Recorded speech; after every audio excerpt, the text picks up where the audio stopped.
تعملوا كنافه على طريقه تيتا، هتعملوا كنافه حلوه قوي قوي. شايفين قعرها عامل ازاي؟ احلى من وشها كمان. تعالوا حبايبنا نشوف الكنافه بتاعتنا بقى وجمالها. قطعناها كده، عايزه اوريها لكم بقى بالصلاه على النبي قد ايه بقى شاربه وتحفه من جوه ومن. شايفين المنظر؟ شايفين الجمال بتاعها؟ وسميتها بقى كتير وحلوه، كلها حاجه حلوه حلوه حلوه اهي. السلام عليكم يا حبايبي، ازيكم عاملين ايه؟ ان شاء الله تكونوا بخير باحسن صحه وحياه. نعمل مع بعض دخلك ضيف بقى دلوقتي وعايزه تعملوا صينيه كنافه سريعا كده. عندك نص كيلو كنافه في الفريزر، بسرعه كده قومي طلعيه وامسكيه في الكوكي كده اهو، وروحي ايه عاملاه سريعا زي بتوع زمان كده، امهاتنا الحلوين اللي كانوا بيعملوها في ثواني دي. هنعملها بنفس الطريقه كده سريعا كده.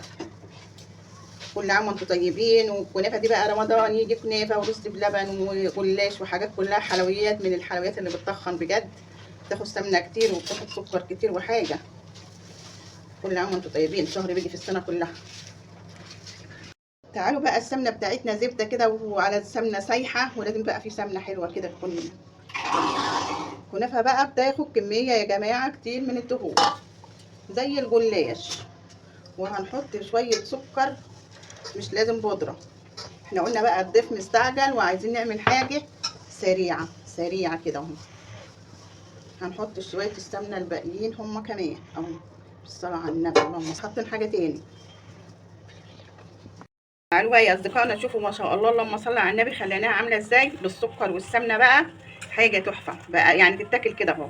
لو انت اكلتها كده هتبقى طعمها حلو. كل اللي هنعمله بقى هنحطها في الصينيه كلها مره واحده. تعالوا دهنا الصينيه دهنه خفيفه، وهنروح حاطينها كلها كده. نعمل فيها ايه؟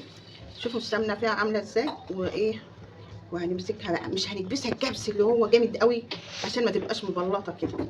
هنديها ايه، دي الكنافه بتاعت زمان يا جماعه، ما كانش حد بيحط لها على مكسرات ولا اي حاجه غير كده. حطوا لها السمنه، وكمان كانوا كابسينها كبسه خفيفه كده عشان احنا عايزينها تبقى خفيفه وهشه وجميله كده.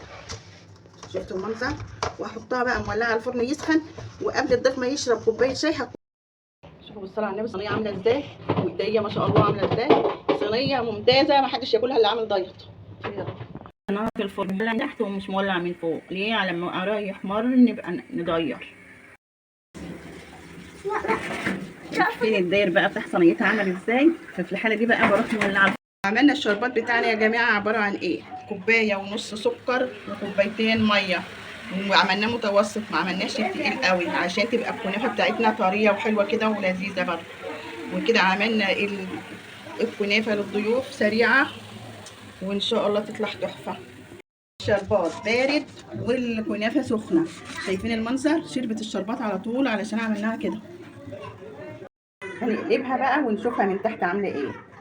من الناحيه التانية لو فيها حته مش شاربه، بس هي شاربه كلها بالصلاه على النبي، شاربه كلها. نحطهم برضو كده، واحلى شويه كنافه تعمليهم سريعا للضيف اللي داخل ويقول لك يعني بسم الله ما شاء الله، هيفرح بيكي جدا. وكنافه اللي سريعه اللي من غير حاجه فيها على طريقه زمان تحفه.